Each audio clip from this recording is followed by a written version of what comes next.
Selamat datang di channel Cerita Kehidupan. Sebelum lanjut ke cerita selanjutnya, yuk subscribe dan like. Absen dulu di kolom komen ya ah. Bunyi alarm digital di nakas kayu ek itu berbunyi tepat pukul 4 pagi. Arini terbangun, bukan karena terkejut, tapi karena tubuhnya sudah terbiasa dengan kedisiplinan yang kaku. Di sampingnya, Randy masih mendengkur halus.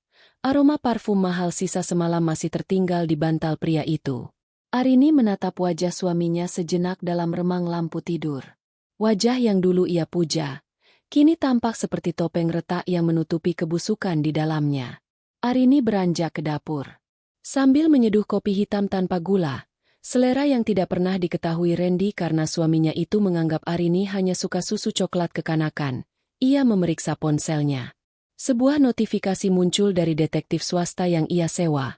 Tiket pesawat atas nama Tiara sudah terkonfirmasi. Kursi 12A, tepat di samping target. Arini tersenyum tipis.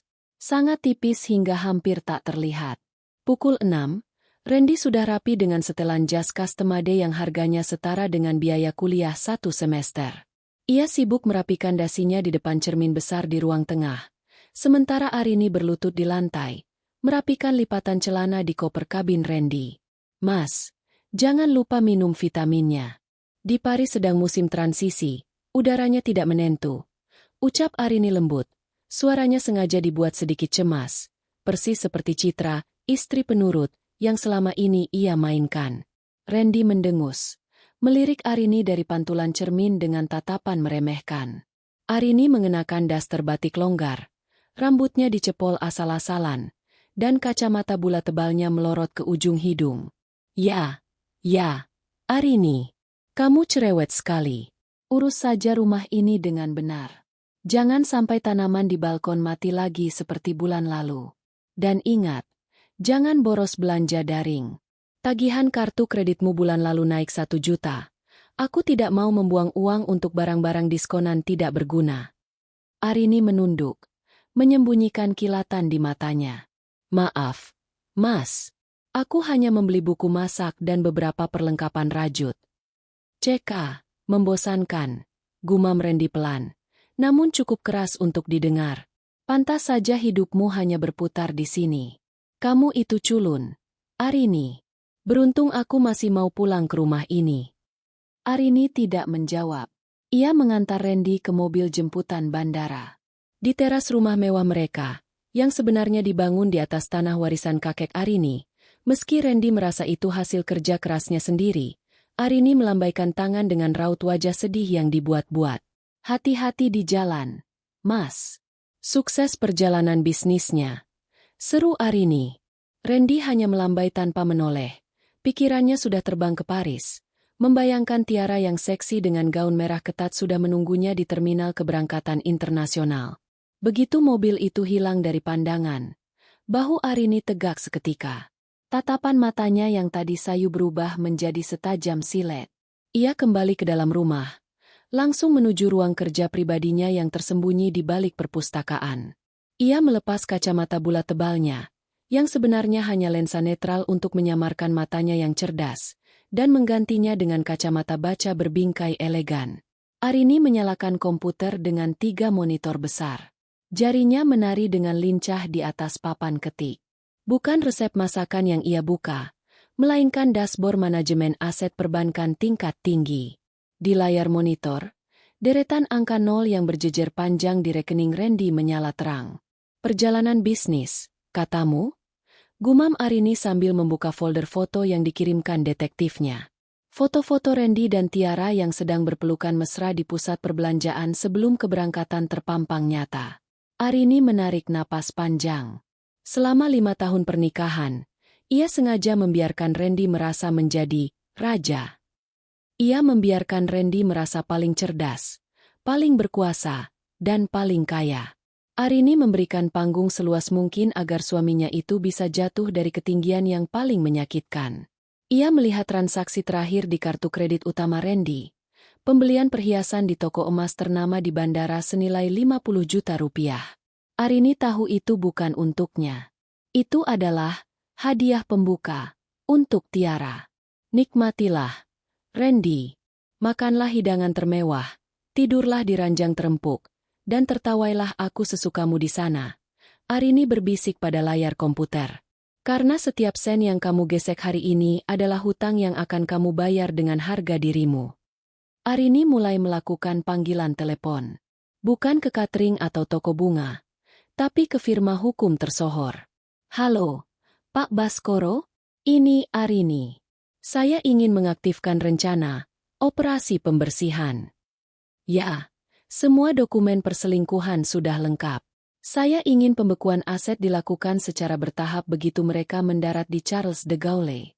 Biarkan mereka merasa berada di puncak dunia sebentar lagi, sebelum saya menarik buminya dari bawah kaki mereka. Arini menutup telepon. Ia berdiri, berjalan ke arah jendela besar yang menghadap ke taman.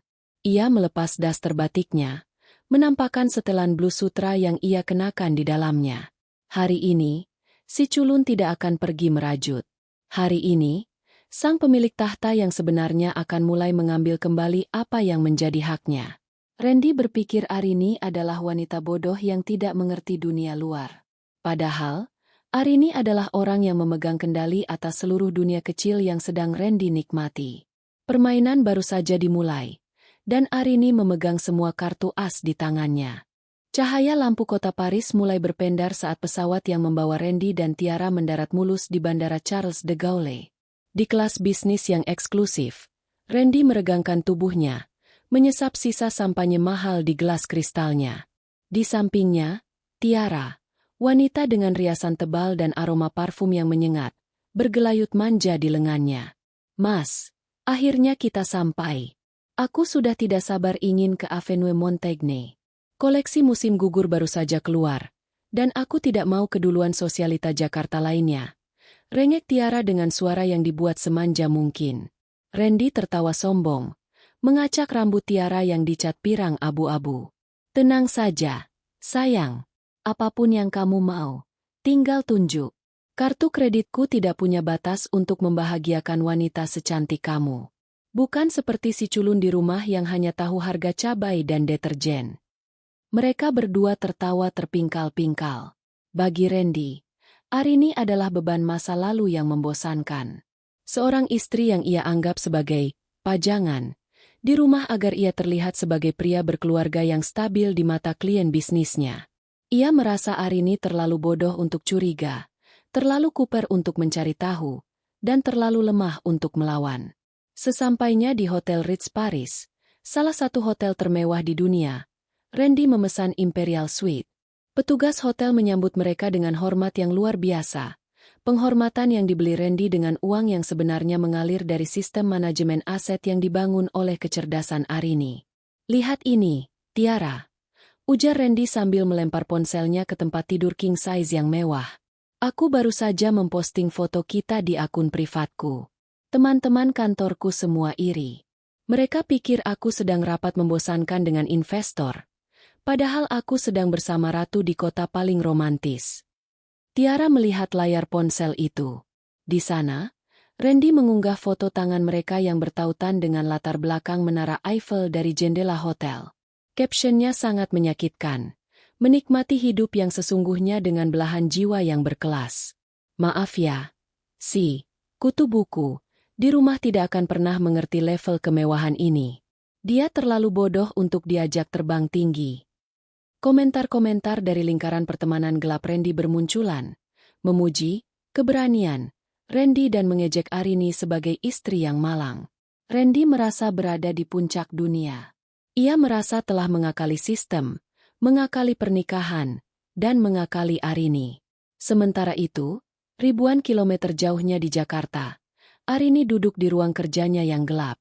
Satu-satunya sumber cahaya adalah pendar biru dari 3 monitor besar di depannya.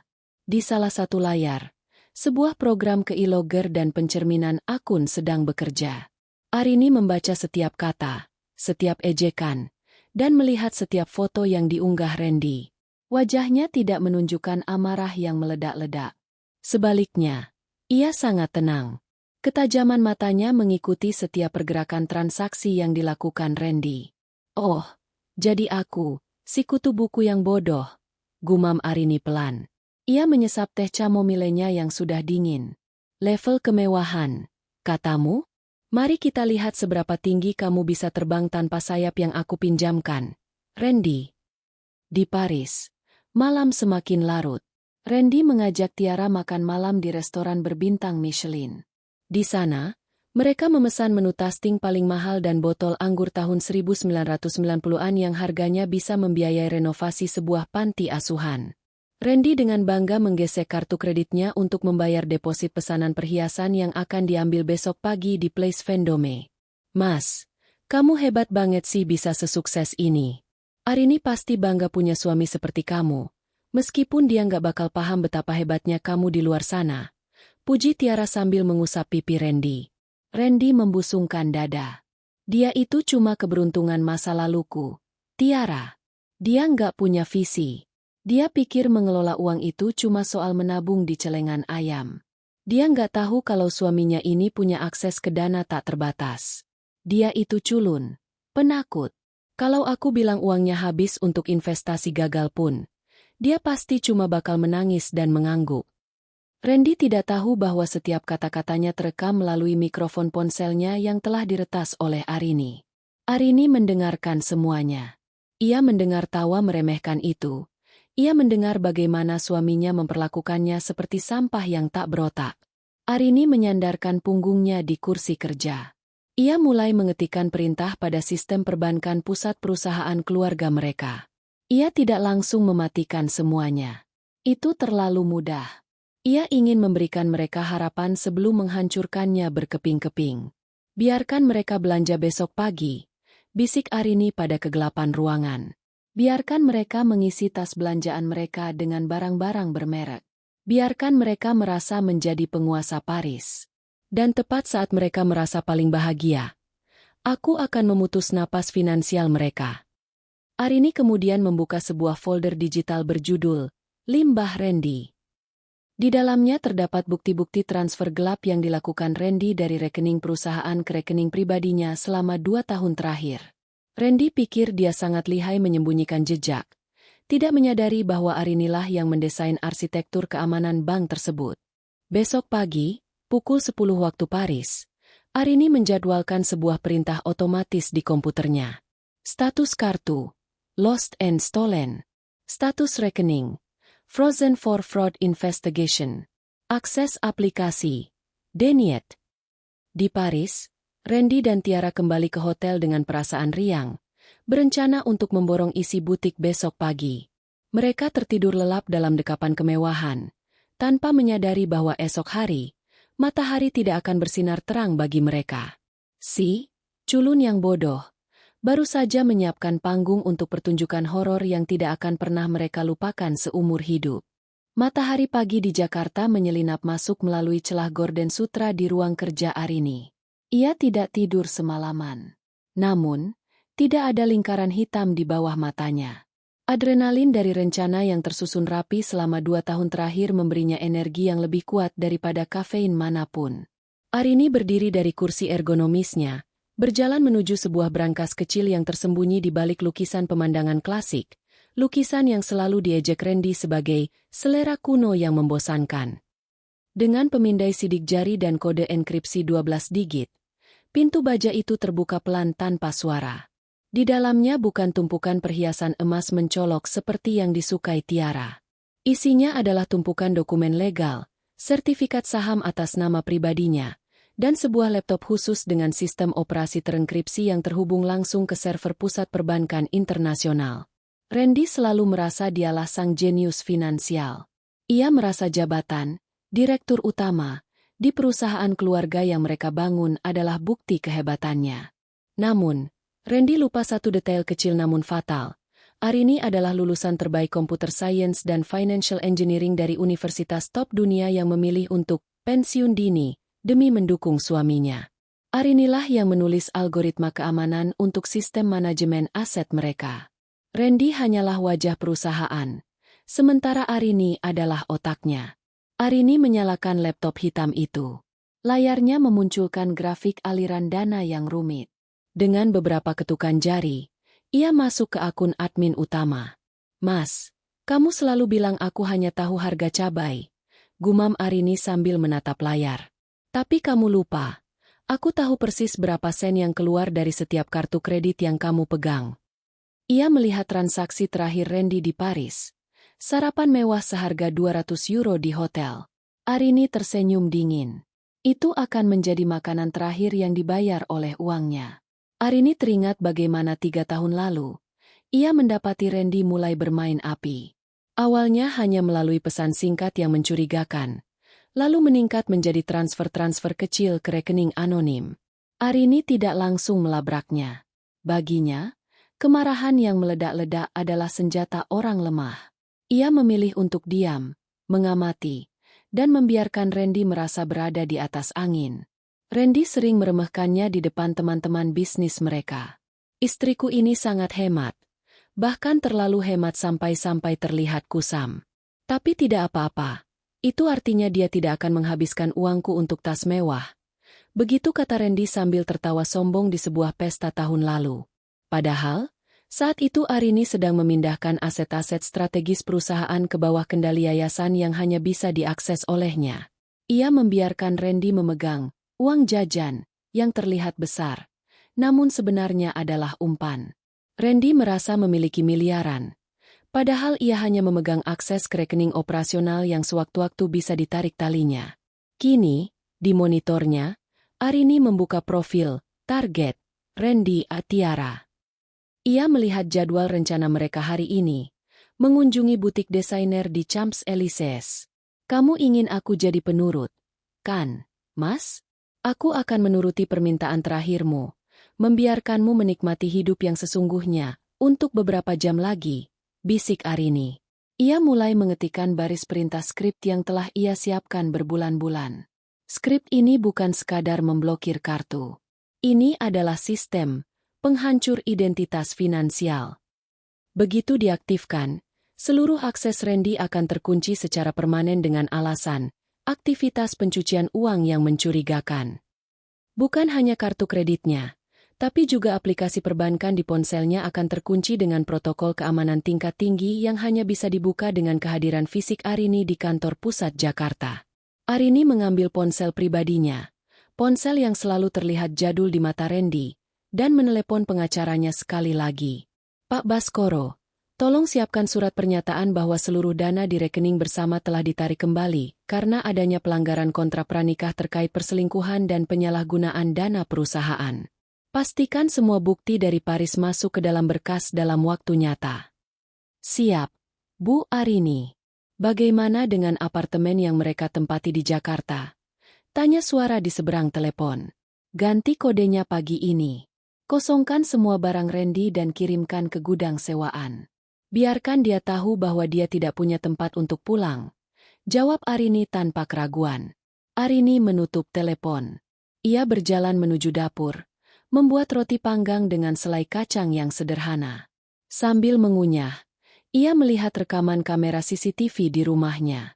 Ia melihat kamar mereka yang kosong, ruang tamu yang sunyi, dan kemewahan yang selama ini ia bangun bersama pria yang mengkhianatinya. Tidak ada air mata.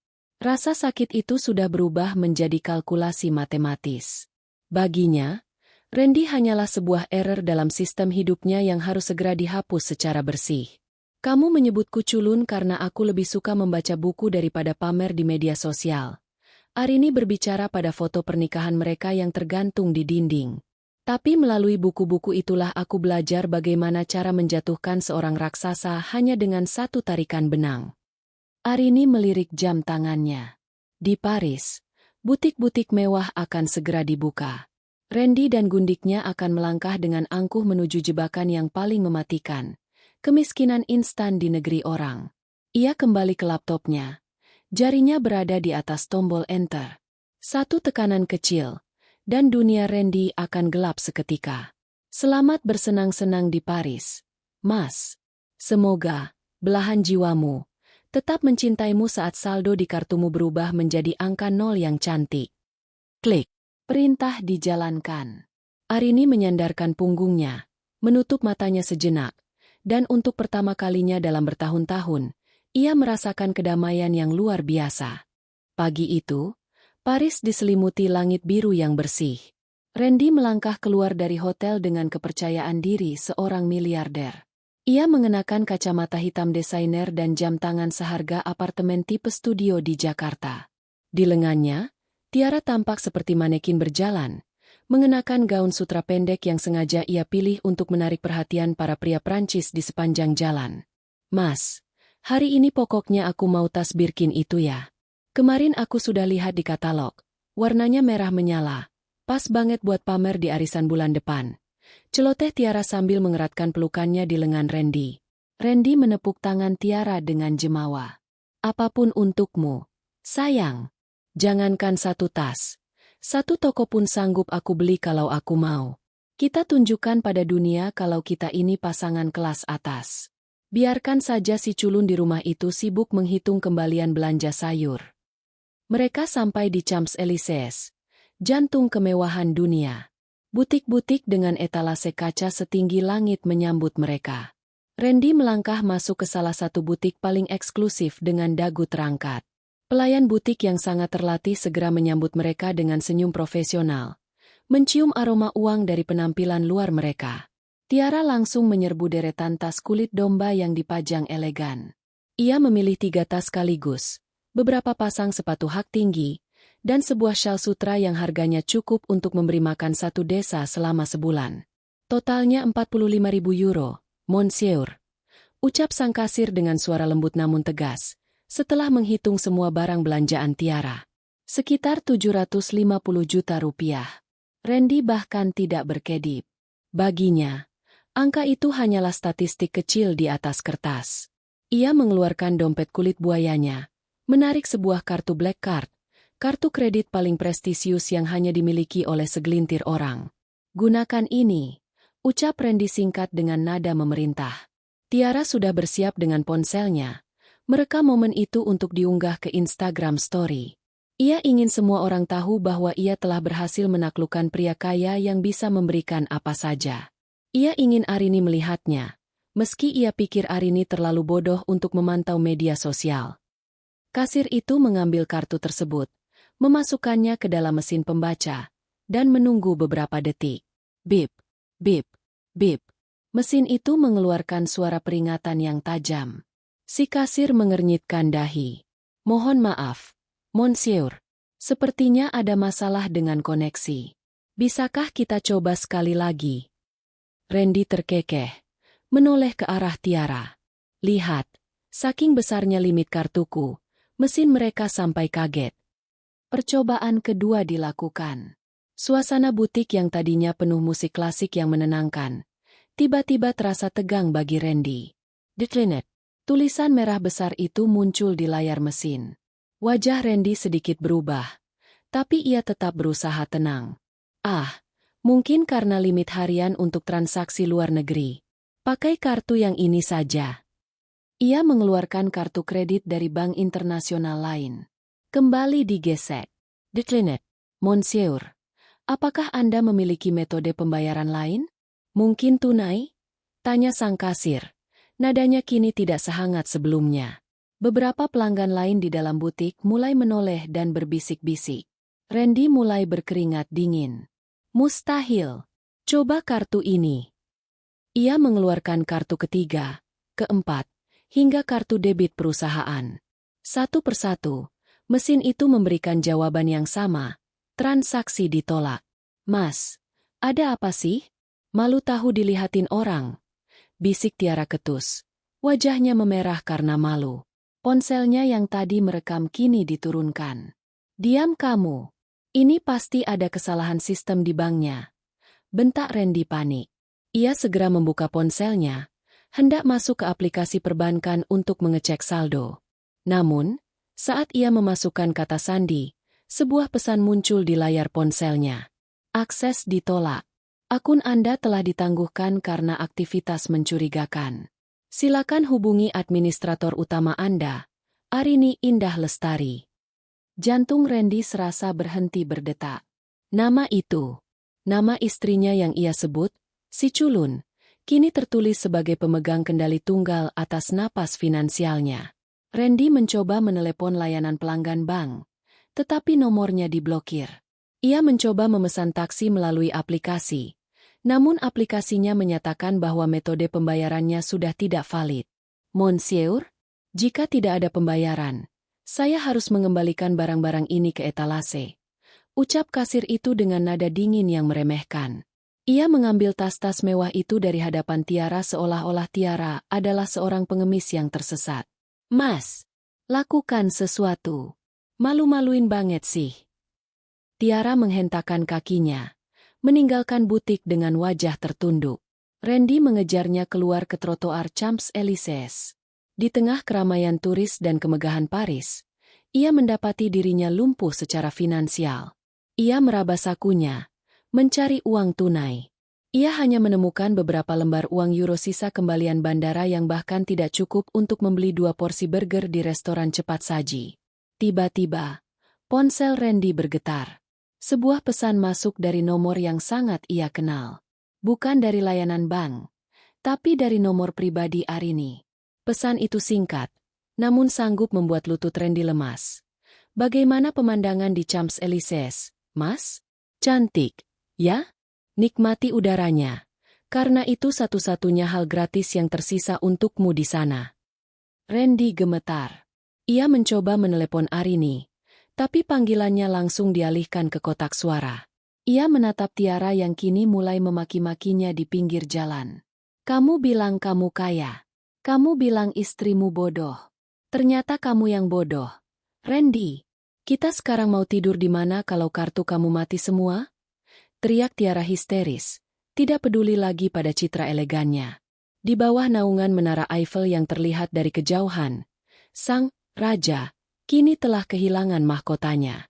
Dan di Jakarta, Arini sedang menyesap kopi hangatnya, siap untuk babak selanjutnya dalam drama kehancuran ini.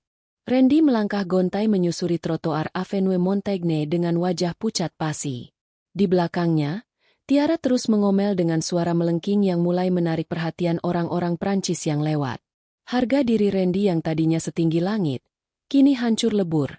Terinjak-injak oleh kenyataan bahwa kartu black card miliknya hanyalah selembar plastik tak berguna. Mas, kamu dengar aku tidak? Telepon kantormu. Telepon asistenmu. Ini pasti ulah si culun itu, kan? Dia pasti meretas akunmu. Teriak Tiara sambil memukul lengan Randy dengan tas desainer yang, ironisnya, dibelikan Randy bulan lalu. Diam, Tiara. Aku sedang berpikir. Bentak Randy. Meski suaranya bergetar, ia mencoba masuk ke aplikasi perbankan sekali lagi. Gagal. Ia mencoba menelepon kantor pusatnya di Jakarta. Namun yang menjawab adalah sekretaris barunya dengan nada suara yang aneh. Mohon maaf, Pak Randy. Per pagi ini, Dewan Komisaris telah menonaktifkan seluruh akses eksekutif Anda atas perintah pemegang saham mayoritas. Dan Ibu Arini meminta saya menyampaikan bahwa semua laporan pengeluaran pribadi Anda di Paris sudah masuk ke bagian audit. Sambungan terputus. Randy terpaku. Pemegang saham mayoritas? Selama ini ia pikir dialah pemegang kendali, namun ia lupa bahwa modal awal perusahaan itu berasal dari yayasan keluarga Arini yang secara legal tidak pernah ia kuasai sepenuhnya. Kita harus kembali ke hotel, gumam Randy. Setidaknya kita punya tempat berlindung. Aku punya simpanan tunai di brankas kamar. Mereka menghentikan taksi, namun saat hendak naik, sang sopir menolak karena Randy tidak bisa menunjukkan uang tunai di muka. Akhirnya, pasangan yang tadinya merasa sebagai bangsawan itu terpaksa berjalan kaki sejauh 2 kilometer menuju Hotel Ritz Paris. Kaki Tiara yang dibalut sepatu hak tinggi mulai lecet, dan riasan wajahnya luntur oleh keringat dan air mata kekesalan. Sesampainya di lobi hotel yang megah, aroma parfum mahal dan musik harpa yang menenangkan biasanya membuat Randy merasa tenang. Namun kali ini, suasana itu terasa mencekam. Saat mereka mendekati meja resepsionis, seorang manajer hotel dengan setelan jas rapi sudah berdiri di sana, didampingi oleh 2 petugas keamanan bertubuh tegap. Ekspresinya tidak lagi ramah, melainkan dingin dan formal. Selamat siang, Monsieur Randy. Ucap sang manajer dalam bahasa Inggris yang kaku. Kami baru saja menerima notifikasi dari penyedia sistem pembayaran kami bahwa otorisasi kartu kredit yang Anda gunakan untuk deposit kamar telah dibatalkan oleh pihak bank karena laporan pencurian dan penipuan. Jantung Randy mencelos. Itu kesalahan. Saya pemilik sah kartu itu. Saya akan menyelesaikannya dengan bank saya. Sayangnya, Monsieur, kebijakan kami sangat ketat. Lanjut sang manajer tanpa kompromi. Karena pembayaran kamar untuk sisa menginap Anda tidak bisa diproses, dan deposit Anda telah ditarik kembali, kami terpaksa menutup akun kamar Anda. Staf kami sudah merapikan barang-barang Anda. Randy terbelalak. Apa maksudmu? Di mana koper-koper kami? Manajer itu memberi isyarat ke arah sudut lobi. Di sana, 4 koper besar milik Randy dan Tiara bertumpuk begitu saja di lantai marmer. Terlihat sangat kontras dengan kemewahan di sekelilingnya. Beberapa tamu hotel yang lewat melirik mereka dengan tatapan iba bercampur jijik. Tatapan yang biasanya Randy berikan kepada orang-orang miskin di pinggir jalan Jakarta. Kalian tidak bisa melakukan ini. Saya ini tamu penting, teriak Tiara histeris. Ia mencoba merangsek maju, namun salah satu petugas keamanan menghalanginya dengan lengan yang kokoh. Silakan selesaikan masalah Anda di luar area hotel, Madam, ucap petugas itu dengan nada mengancam. Jika Anda tidak segera meninggalkan lobi, kami akan memanggil kepolisian Paris atas dasar gangguan ketertiban. Randy merasa dunia berputar. Ia melihat ponselnya lagi. Ada satu email masuk dari alamat yang sangat ia kenal, arini.indah@company.com. Isinya sangat singkat. Mas, aku sudah mengirimkan instruksi ke hotel untuk mengeluarkan barang-barangmu. Oh, dan soal uang tunai di brankas? Aku sudah memerintahkan staf hotel, dengan surat kuasa legal, untuk menyitanya sebagai bagian dari penggantian dana perusahaan yang kamu pakai untuk membayar kamar itu. Adil, bukan? Randy jatuh terduduk di atas salah satu kopernya di pinggir jalan di depan hotel. Tiara mulai menjerit-jerit histeris, menyalahkan Randy, menyalahkan Arini, dan mengutuki nasib mereka. Orang-orang Paris yang melintas hanya melirik sekilas, menganggap mereka hanyalah pasangan turis yang sedang bertengkar hebat. Mas, kita harus bagaimana? Tangis Tiara. Aku lapar. Aku haus. Aku tidak mau tidur di jalanan. Randy menatap langit Paris yang mulai berubah jingga. Di saku jas mahalnya, ia hanya memiliki uang 10 euro, bahkan tidak cukup untuk membeli tiket kereta menuju bandara, apalagi membeli tiket pulang ke Indonesia. Di Jakarta, Arini sedang berdiri di balkon rumahnya yang sepi. Ia mematikan monitor komputernya. Ia tahu, di Paris, drama yang sebenarnya baru saja dimulai. Ia telah mencabut semua kemudahan hidup Randy, meninggalkan suaminya itu hanya dengan apa yang melekat di badannya. Kamu bilang aku si culun yang bodoh, Mas, bisik Arini pada angin malam. Sekarang, mari kita lihat bagaimana cara si jenius sepertimu bertahan hidup di negeri orang tanpa 1 sen pun di kantong. Randy mencoba menelepon Arini lagi, namun kali ini ada pesan suara otomatis yang menjawab. Nomor yang Anda tuju telah memblokir semua panggilan internasional. Malam mulai turun menyelimuti Paris. Suhu udara menurun drastis. Sang mantan direktur dan selingkuhannya kini berdiri di trotoar, dikelilingi koper-koper mahal yang isinya tak bisa mereka makan, menjadi gelandangan elit di tengah kota paling romantis di dunia. Angin musim gugur Paris yang menusuk tulang mulai berhembus menyapu trotoar Place Vendôme. Randy berdiri mematung di samping tumpukan koper mahalnya, sementara Tiara masih terduduk lemas di atas aspal. Riasan wajahnya kini benar-benar hancur terkena air mata dan debu jalanan. Lampu-lampu butik di sekitar mereka tampak seperti ejekan, berkilau indah, namun memberikan jarak yang tak tergapai bagi mereka yang kini tak punya harga. Bangun, Tiara. Malu dilihat orang, desis Randy, meski suaranya sendiri terdengar hampa. Malu? Kamu masih bicara soal malu? Tiara meledak. Suaranya melengking tinggi hingga beberapa pejalan kaki menoleh dengan dahi berkerut. Kita diusir seperti anjing dari hotel, kartu kredit mati, dan sekarang kamu mau kita kemana? Kamu bilang kamu penguasa. Randy, mana kekuasaanmu sekarang? Randy tidak menjawab. Ia mencoba membuka ponselnya lagi, berharap ada keajaiban. Namun, layar ponselnya hanya menampilkan sisa baterai 5%. Ia mencoba mengakses akun media sosialnya, berniat mengirim pesan bantuan pada teman-temannya di Jakarta. Namun, apa yang ia lihat justru membuatnya semakin sesak napas. Arini telah bergerak lebih cepat. Di akun media sosial resmi perusahaan, Arini telah mengunggah sebuah pernyataan resmi. Pemberitahuan, Bapak Randy tidak lagi menjabat sebagai direktur utama dan tidak berwenang mewakili perusahaan dalam kapasitas apapun. Segala tindakan yang dilakukan di luar negeri sepenuhnya merupakan tanggung jawab pribadi yang bersangkutan. Bukan itu saja. Di akun pribadi Arini, yang biasanya hanya berisi foto bunga atau buku, kini ada sebuah unggahan baru, foto surat gugatan cerai dan bukti transfer gelap yang dilakukan Randy. Captionnya sangat tenang namun mematikan. Kejujuran adalah fondasi, bukan pilihan. Semoga perjalananmu menemukan kemewahan yang sesungguhnya, berjalan lancar. Dia benar-benar ingin membunuhku pelan-pelan, gumam Randy dengan tangan gemetar. Baterai ponselnya habis. Layar menjadi hitam. Kini ia benar-benar terputus dari dunia. Malam semakin larut, dan petugas keamanan hotel mulai mendekati mereka lagi, memberi isyarat agar mereka menjauh dari area depan hotel. Dengan sisa-sisa tenaga dan harga diri yang terkoyak, Randy menyeret 2 koper besar, sementara Tiara terpaksa menarik 2 koper lainnya sambil sesenggukan.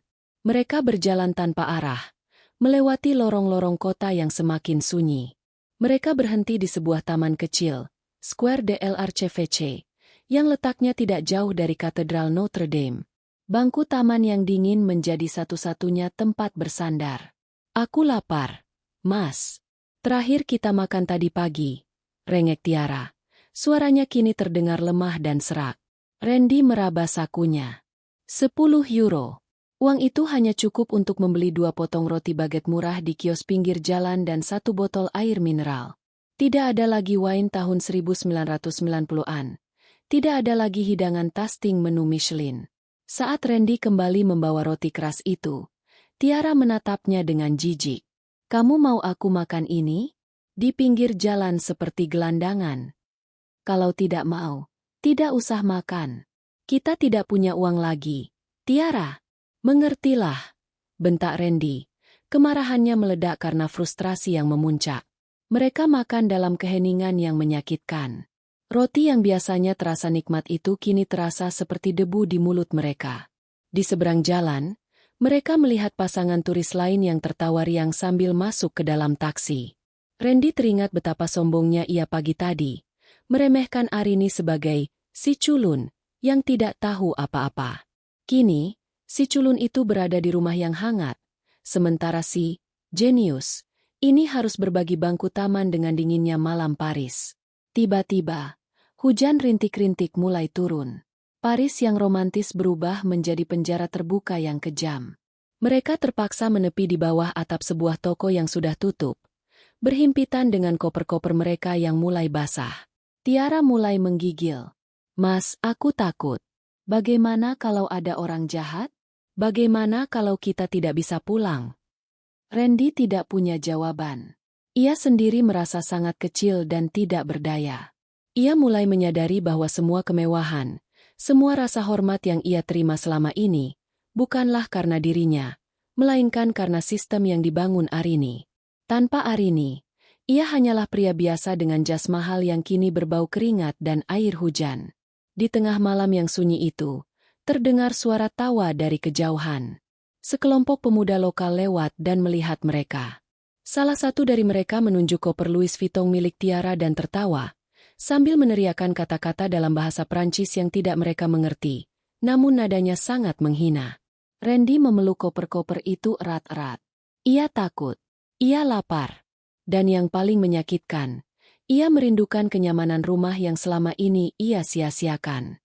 Ia merindukan masakan Arini, merindukan suara lembut Arini yang selalu menenangkannya, suara yang kini telah berubah menjadi vonis kematian bagi hidupnya. Arini, tolong aku. Bisik Randy pelan, hampir tak terdengar di antara rintik hujan.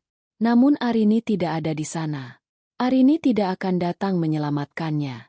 Arini adalah badai yang sedang ia lalui. Dan badai itu baru saja dimulai. Di atas bangku taman yang dingin itu, Randy mulai menyadari bahwa ia bukan sedang berlibur.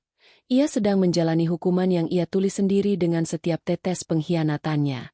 Malam itu, untuk pertama kalinya dalam hidupnya, Randy menangis. Bukan karena menyesali perbuatannya pada Arini, tapi karena ia takut menghadapi hari esok di mana ia bukan lagi siapa-siapa. Pagi di Paris tidak lagi terasa romantis bagi Randy dan Tiara. Cahaya matahari yang memantul di sungai Seine justru terasa menyilaukan dan menyakitkan. Mereka terbangun dengan tubuh kaku karena tidur meringkuk di bawah emperan toko. Jas mahal Randy sudah kusut masai, sementara rambut pirang Tiara tampak seperti sarang burung, jauh dari citra sosialita yang selalu ia banggakan. Aku tidak tahan lagi, Randy. Bauku sudah seperti sampah. Tiara menjerit. Suaranya parau karena kedinginan sepanjang malam. Lakukan sesuatu. Jual jam tanganmu. Jual apapun. Aku butuh hotel dan mandi air panas. Randy menatap jam tangan Patek Philippe di pergelangan tangannya. Itu adalah harta terakhir yang ia miliki. Jam itu adalah hadiah ulang tahun dari Arini 2 tahun lalu. Sebuah ironi yang menyakitkan. Dengan langkah gontai, ia membawa Tiara menuju distrik Le Marais, berharap menemukan toko barang antik atau kolektor yang mau membeli jam tangan itu dengan harga tunai yang cepat. Namun, nasib sial sepertinya telah dikirimkan Arini secara khusus untuk mereka. Maaf, Monsieur, ucap seorang pemilik toko jam dengan nada curiga. Tanpa sertifikat keaslian dan kotak aslinya, saya tidak bisa membeli jam semahal ini. Apalagi penampilan Anda maaf. Sangat tidak meyakinkan. Saya tidak mau berurusan dengan barang curian. Ini bukan barang curian. Saya direktur utama perusahaan besar di Jakarta. Tergah Randy dengan sisa kesombongannya. Pemilik toko itu hanya menunjuk ke arah pintu keluar tanpa kata-kata. Randy diusir. Di luar toko, Tiara sudah menunggu dengan wajah menuntut. Ketika tahu jam itu gagal terjual, Tiara meledak histeris di tengah trotoar yang ramai. Kamu pecundang, Randy. Kamu bilang istrimu yang culun itu bodoh. Tapi setidaknya dia punya uang. Kamu sekarang apa? Kamu cuma gelandangan yang pakai jas rusak, teriak Tiara. Orang-orang yang lewat mulai berhenti. Beberapa turis mengambil ponsel mereka, mengira ini adalah bagian dari pertunjukan seni jalanan atau drama nyata yang seru untuk diunggah ke media sosial. Diam, Tiara. Jangan mempermalukan aku di sini. Malu. Aku sudah tidak punya kemaluan lagi sejak tidur di emperan toko. Tiara meraih koper Louis Vuitton miliknya sendiri. Dengan kalap, ia membukanya di tengah jalan dan mengeluarkan isinya. Gaun-gaun desainer, sepatu hak tinggi, dan tas-tas kecil berserakan di aspal. Siapa yang mau beli ini? 100 euro. 50 euro. Siapa saja. Ambil ini dan beri aku uang. Jeri Tiara kepada orang asing yang melintas. Pemandangan itu sungguh tragis. Seorang wanita yang beberapa jam lalu merasa sebagai ratu kecantikan, kini mengemis di jalanan Paris dengan cara menjual pakaian dalamnya sendiri yang bermerek. Seorang turis lokal mendekat dan menawar salah satu tas Tiara dengan harga sangat rendah. Hanya 20 euro. 20 euro. Ini harganya 3.000 euro. Protes Randy. Ambil saja, Mas. Aku lapar. Tiara merebut uang 20 euro itu dan langsung berlari menuju gerai makanan cepat saji terdekat. Meninggalkan Randy yang terpaku menatap tas mewahnya berpindah tangan dengan harga seporsi ayam goreng. Saat mereka sedang berebut sepotong burger di pinggir jalan, ponsel Randy yang ia cas sebentar di sebuah kafe, dengan memohon-mohon, menyala. Sebuah notifikasi berita muncul di layar depan. Skandal korupsi dan perselingkuhan. Aset mantan Direktur Randy disita negara atas laporan internal perusahaan. Di bawah berita itu, terpampang foto Arini yang tampak sangat anggun dan berwibawa dalam balutan kebaya modern, sedang bersalaman dengan pejabat otoritas keuangan. Arini tidak hanya menghancurkan ekonominya di Paris, ia telah membumi hanguskan reputasi Randy di tanah air. Tiba-tiba, sebuah panggilan masuk. Nomor pribadi Arini. Randy gemetar saat menekan tombol hijau. Halo, Arini? Suara Randy terdengar seperti rintihan. Di seberang sana, terdengar suara denting sendok yang menyentuh cangkir porselen. Arini sedang menikmati sore yang tenang di taman belakang rumah mereka. Bagaimana burgernya, Mas? Apakah rasanya lebih enak daripada makan malam di Ritz yang aku batalkan? Suara Arini terdengar sangat jernih, tanpa nada marah sedikit pun. Arini, tolong aku minta maaf. Aku hilaf. Pulangkan aku. Arini, aku akan melakukan apa saja. Tangis Randy pecah. Ia berlutut di aspal, tidak peduli lagi pada tatapan orang. Hilaf itu satu kali. Mas, kalau bertahun-tahun dan sampai membawa gundikmu ke Paris dengan uangku, itu namanya rencana. Dan sekarang, rencanaku sedang berjalan. Arini menjeda kalimatnya. Oh, aku dengar gundikmu sedang menjerit-jerit di jalanannya? Sungguh tidak elegan. Padahal aku sudah menyiapkan hadiah tambahan untuk kalian di sana. Apa maksudmu? Cek paspormu, Mas. Aku sudah melaporkan paspormu dan paspor Tiara sebagai dokumen yang hilang dan terlibat dalam sindikat pencucian uang. Dalam hitungan menit, polisi pariwisata akan mendatangi kalian untuk pemeriksaan. Randy mematung. Benar saja, di ujung jalan, sebuah mobil polisi dengan sirine yang tidak menyala namun lampu biru yang berkedip mulai mendekat ke arah mereka. Arini, jangan. Aku mohon. Selamat menikmati sisa harimu sebagai gelandangan tanpa identitas. Mas, kamu menyebutku, si culun yang bodoh. Tapi hari ini, si bodoh inilah yang menentukan apakah kamu bisa makan atau tidak. Dan jawabannya adalah tidak. Tut, telepon mati. Tiara yang melihat polisi mendekat langsung histeris dan mencoba melarikan diri. Namun karena sepatu hak tingginya, ia terjatuh dan tersungkur di depan banyak orang. Polisi segera mengepung mereka, meminta dokumen yang kini sudah berstatus ilegal di sistem internasional. Randy hanya bisa menatap langit Paris yang mulai mendung. Jeritan Tiara menyatu dengan kebisingan kota, sementara ia menyadari satu hal. Ia tidak hanya kehilangan uang, ia telah kehilangan hidupnya karena meremehkan wanita yang selama ini menjadi fondasi jiwanya. Hujan rintik-rintik khas musim gugur Paris kini berubah menjadi guyuran deras yang dinginnya menusuk hingga ke sumsum tulang. Setelah interogasi singkat yang memalukan di pinggir jalan, polisi Paris memang tidak menahan mereka di sel karena tidak ada bukti tindak kriminal fisik, namun paspor mereka ditahan sementara untuk verifikasi lebih lanjut. Randy dan Tiara dilepaskan begitu saja di trotoar, namun kini tanpa perlindungan apapun. Lebih parah lagi, saat mereka sedang berurusan dengan polisi, dua orang pria lokal yang tampak oportunis memanfaatkan kericuhan itu untuk melarikan dua koper terbesar mereka yang berisi pakaian-pakaian mahal dan sisa barang bermerek. Koperku hilang. Mas, kejar mereka. Jerit Tiara sambil menunjuk ke arah lorong gelap tempat para pencuri itu menghilang. Randy mencoba berlari, namun kakinya yang lemas dan perutnya yang kosong membuatnya tersungkur di atas genangan air. Ia hanya bisa menatap nanar saat harta terakhir yang bisa dijual itu lenyap. Kini, mereka hanya memiliki apa yang melekat di badan dan satu tas kecil berisi beberapa helai pakaian dalam dan botol parfum yang sudah retak. Sudah, Tiara, sudah. Kita tidak punya apa-apa lagi, bisik Randy dengan suara serak. Malam itu, mereka benar-benar merasakan apa artinya menjadi gelandangan. Mereka berjalan menyusuri pinggiran sungai Seine, mencari tempat yang kering. Akhirnya, mereka menemukan sebuah kolong jembatan yang sudah dihuni oleh beberapa gelandangan asli Paris. Aroma pesing, sampah, dan udara lembab menyambut mereka.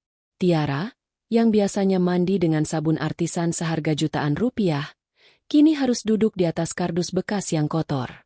Ia menggigil hebat, memeluk dirinya sendiri. Gaun sutranya yang dulu anggun kini compang-camping dan berlumuran lumpur. Mas, aku kedinginan, aku lapar sekali. Tangis Tiara pelan. Keangkuhannya telah patah total. Tidak ada lagi tuntutan tas Birkin. Yang ada hanyalah insting dasar untuk bertahan hidup. Randy duduk di sampingnya, menatap kosong ke arah aliran sungai. Ia melihat bayangan dirinya di air, pria kumal dengan janggut tipis yang berantakan. Jauh dari sosok direktur yang selalu diagung-agungkan. Ia teringat Arini. Di jam seperti ini, Biasanya Arini sudah menyiapkan air hangat untuk mandinya dan handuk bersih yang harum lavender. Arini akan bertanya bagaimana harinya di kantor sambil menyajikan teh melati. Aku yang bodoh, gumam Randy pelan. Aku yang culun sebenarnya. Ia baru menyadari bahwa kemewahan yang ia pamerkan selama ini adalah hasil dari ketelitian Arini mengelola keuangan, kesabaran Arini menghadapi sifat borosnya, dan kecerdasan Arini dalam menutupi lubang-lubang kesalahan bisnis yang sering ia buat. Tanpa si culun itu, Randy hanyalah seorang pria yang tidak tahu cara bertahan hidup bahkan untuk satu malam. Keesokan paginya, kelaparan yang luar biasa memaksa mereka untuk melakukan hal yang tak pernah terbayangkan, mengais sisa makanan. Randy melihat sebuah kantong plastik di atas tempat sampah di dekat sebuah kafe. Di dalamnya ada sisa croissant yang sudah agak keras dan separuh sandwich yang belum habis dimakan pelanggan. Dengan tangan gemetar, Randy mengambilnya. Ia membagi 2 roti itu dan memberikannya pada Tiara. "Makanlah," ucap Randy singkat. Tiara menatap roti sisa itu dengan air mata berlinang, lalu memakannya dengan rakus. Di tengah kunyahannya, ia tertawa miris. "Lihat kita, Randy. Kita makan sampah di Paris. Foto ini tidak akan bagus untuk Instagram, kan?" Randy tidak menjawab. Ia sibuk mencari cara bagaimana mereka bisa sampai ke Kedutaan Besar Republik Indonesia, KBRI. Namun, jaraknya berkilo-kilometer dan mereka tidak punya uang untuk transportasi. Pakaian mereka yang kotor membuat orang-orang menjauh. Bahkan para petugas transportasi umum akan mengusir mereka sebelum mereka sempat mendekat. Tiba-tiba, seorang turis Indonesia lewat di dekat mereka. Turis itu mengenakan jaket bermerek dan menenteng tas belanjaan dari butik yang kemarin menolak Randy. Randy mengenali wajahnya. Dia adalah salah satu kolega bisnis yang sering Randy remehkan karena dianggap kurang pergaulan. Randy mencoba menutupi wajahnya dengan kerah jasnya yang kotor. Merasa sangat malu jika harus dikenali dalam kondisi seperti ini. Namun, turis itu sempat melirik dan bergumam pada istrinya. Bukannya itu Pak Randy?" "Ah, masa sih? Pak Randy kan orang kaya. Nggak mungkin jadi gelandangan di sini. Mungkin cuma mirip." Kata-kata itu seperti sembilu yang menyayat hati Randy. Ia yang dulu selalu ingin menjadi pusat perhatian, kini berdoa agar bumi terbelah dan menelannya bulat-bulat agar ia tidak perlu menanggung malu lebih lama lagi. Sepanjang hari itu, mereka berjalan kaki menuju arah KBRI dengan dipandu peta robek yang mereka temukan di jalan. Tiara berjalan tanpa alas kaki karena sepatu hak tingginya telah patah dan ia buang di jalan. Kaki mulusnya kini penuh luka dan kotoran. Di tengah perjalanan, mereka melewati sebuah layar televisi besar di depan toko elektronik yang menyiarkan berita internasional. Randy berhenti sejenak. Di layar itu, terlihat wawancara singkat dengan Arini. Arini tampak begitu bersinar, mengenakan setelan bisnis yang sangat elegan, sedang mengumumkan peluncuran yayasan kemanusiaan baru untuk membantu wanita yang menjadi korban penipuan finansial. "Dia membangun surga dari neraka yang aku buat," bisik Randy. Arini di layar itu tampak tersenyum tipis ke arah kamera, seolah-olah ia tahu bahwa di suatu tempat di Paris, suaminya yang berkhianat sedang menontonnya dari trotoar dalam kondisi paling menjijikan.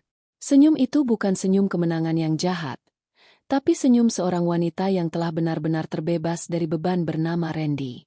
Randy terduduk di trotoar, menutupi wajahnya dengan tangan yang dekil, dan meraung sejadi-jadinya.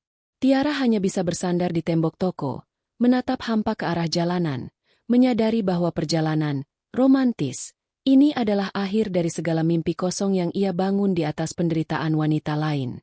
Setelah 2 hari yang terasa seperti neraka, Randy dan Tiara akhirnya tiba di depan gerbang gedung yang mereka harapkan bisa menjadi penyelamat, Kedutaan Besar Republik Indonesia.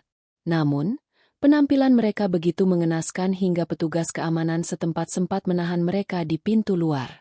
Randy, yang dulu biasa disambut dengan karpet merah di mana-mana, kini harus memohon-mohon hanya untuk diizinkan masuk ke ruang tunggu pelayanan warga. Di sudut ruang tunggu, dengan bau badan yang menyengat dan wajah yang kusam, Randy meminjam ponsel salah satu staf lokal dengan alasan darurat. Tangannya gemetar hebat saat menekan urutan nomor yang sangat ia hafal. Ia berharap, sangat berharap, Ada sisa-sisa belas kasihan di hati wanita yang selama ini ia injak-injak harga dirinya. Nada sambung berbunyi. 1 kali, 2 kali, dan pada nada ketiga, panggilan itu diangkat. Halo? Suara itu terdengar begitu tenang, begitu damai, kontras dengan keributan batin yang sedang dialami Randy. Arini, ini aku, Mas Randy. Suara Randy pecah. Ia terisak di depan meja resepsionis. Tidak peduli lagi pada staf kedutaan yang menatapnya dengan iba. Arini, tolong aku. Aku di Paris. Aku tidak punya apa-apa. Pasporku ditahan. Aku kelaparan. Tiara sakit, aku mohon. Tarik semua laporannya. Pulangkan aku. Hening sejenak di seberang telepon. Hanya terdengar suara gemericik air dari kolam ikan di halaman belakang rumah mereka. Bagaimana rasanya jadi gelandangan, sayang? Arini akhirnya bersuara. Nada bicaranya tidak melengking marah, justru datar dan dingin, yang justru terasa lebih menyakitkan bagi Randy. Bukankah si culun ini terlalu bodoh untuk mengurus keuangan? Bukankah aku hanya mengerti harga cabai? Seharusnya pria jenius sepertimu bisa mengubah aspal Paris menjadi emas dalam sekejap, bukan? Arini, aku salah. Aku mengaku. Aku menghina kamu karena aku sombong. Aku buta karena wanita ini. Randy melirik Tiara yang duduk meringkuk di lantai ruang tunggu, sedang mencoba menggaruk luka di kakinya yang mulai terinfeksi. Dia tidak ada apa-apanya dibanding kamu. Arini, aku akan menceraikannya. Aku akan melakukan apa saja. Arini tertawa kecil. Suara tawa yang paling menyeramkan yang pernah didengar Randy. Menceraikan dia? Mas, kamu tidak punya posisi untuk menceraikan siapapun. Karena pagi ini, putusan pengadilan mengenai pembekuan total asetmu sudah sah. Dan soal surat cerai, aku sudah menitipkannya pada pihak kedutaan. Kamu akan menerimanya dalam beberapa menit. Randy merasa dunianya runtuh untuk kesekian kalinya. Arini, jangan begitu, kita sudah 5 tahun menikah. 5 tahun aku membangunmu, Randy. Dan hanya butuh 5 hari untukku meruntuhkanmu. Suara Arini mengeras, penuh penekanan. Kamu tahu apa yang paling lucu? Kamu pikir aku baru tahu perselingkuhanmu bulan lalu? Tidak, Mas. Aku sudah tahu sejak tahun kedua pernikahan kita. Aku membiarkanmu merasa menang. Aku membiarkanmu mengambil uang perusahaan. Karena aku butuh waktu untuk memastikan bahwa saat aku melepaskanmu, tidak akan ada satu helai benang pun yang tersisa milikmu. Randy ternganga. Kamu merencanakan ini semua sejak lama. Aku hanya memfasilitasi kehancuranmu sendiri, Mas. Kamu yang memilih untuk sombong, kamu yang memilih untuk pamer, dan kamu yang memilih untuk membawa gundikmu itu ke Paris menggunakan kartu kredit yang tagihannya dibayar oleh dividen saham atas namaku. Kamu benar-benar berpikir aku, si culun yang bodoh. Padahal aku adalah orang yang memegang tuas kendali hidupmu. Di seberang meja, seorang staf kedutaan mendekati Randy sambil membawa map merah dan sebuah amplop putih. Randy menerimanya dengan tangan lunglai. Itu surat cerainya, Mas. Dan ada tiket pesawat kelas ekonomi untukmu pulang. Hanya untukmu. Arini menambahkan. Randy melihat tiket itu. Hanya untukku? Lalu bagaimana dengan Tiara? Tiara? Oh, bukankah dia belahan jiwamu yang berkelas? Biarkan dia mencari caranya sendiri.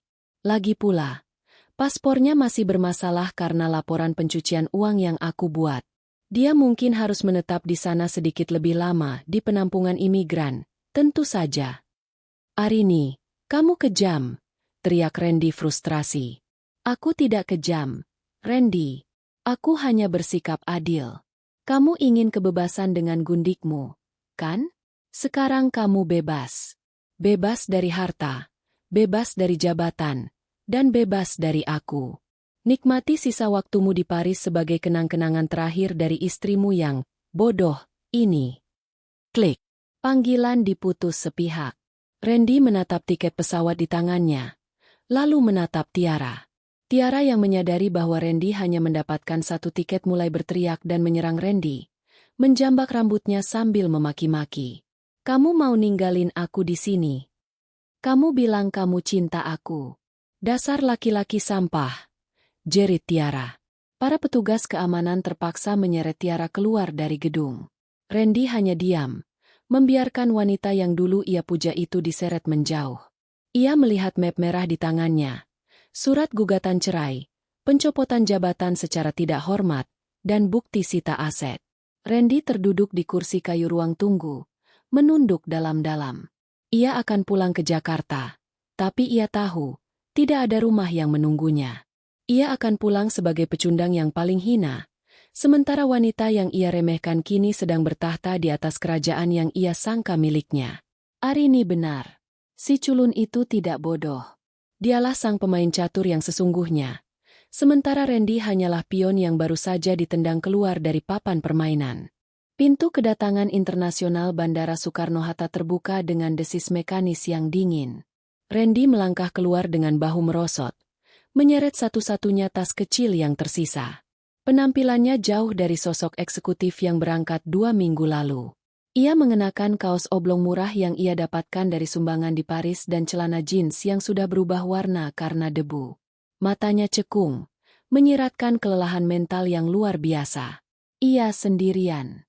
Tiara tetap tertahan di Paris, menghadapi proses hukum terkait dokumen palsu dan keterlibatan dalam aliran dana gelap yang sengaja dipasang Arini sebagai jebakan. Randy tidak lagi peduli pada wanita itu. Rasa, cinta, yang dulu ia agungkan telah menguap bersama rasa lapar dan dingin di kolong jembatan Seine. Randy berdiri di lobi kedatangan, berharap ada sopir atau asisten yang menjemputnya. Namun, tidak ada papan nama bertuliskan namanya. Orang-orang yang berlalu lalang hanya meliriknya sekilas, menganggapnya sebagai pengangguran atau pengelana yang gagal. Tiba-tiba, pandangannya tertuju pada layar televisi besar di area bandara. Di sana sedang disiarkan konferensi pers langsung. Sosok Arini muncul di layar. Ia tampak sangat cantik, mengenakan blazer putih tulang yang elegan dengan rambut yang ditata rapi. Di sampingnya berdiri Pak Baskoro dan beberapa rekan bisnis ternama. Dengan ini, saya secara resmi mengambil alih posisi direktur utama dan mengumumkan restrukturisasi total perusahaan. Ucap Arini di layar dengan suara yang tenang namun penuh wibawa. Kami berkomitmen untuk membersihkan segala praktik tidak sehat yang dilakukan manajemen sebelumnya. Perusahaan ini adalah warisan keluarga saya, dan saya akan memastikan ia berada di tangan yang tepat. Randy merasa dadanya sesak. Ia mencoba mencari transportasi untuk pulang ke rumah mereka di kawasan elit Jakarta Selatan. Namun, saat ia merogoh saku, ia hanya memiliki uang tunai yang sangat minim hasil pemberian staf kedutaan. Ia terpaksa naik bus bandara, berhimpitan dengan penumpang lain yang menatapnya dengan curiga karena bau badannya yang belum hilang sepenuhnya. Sesampainya di depan gerbang rumah mewahnya, langkah Randy terhenti. Gembok pagar telah diganti. Di sana berdiri 2 orang petugas keamanan baru yang tidak ia kenal. "Maaf, Pak.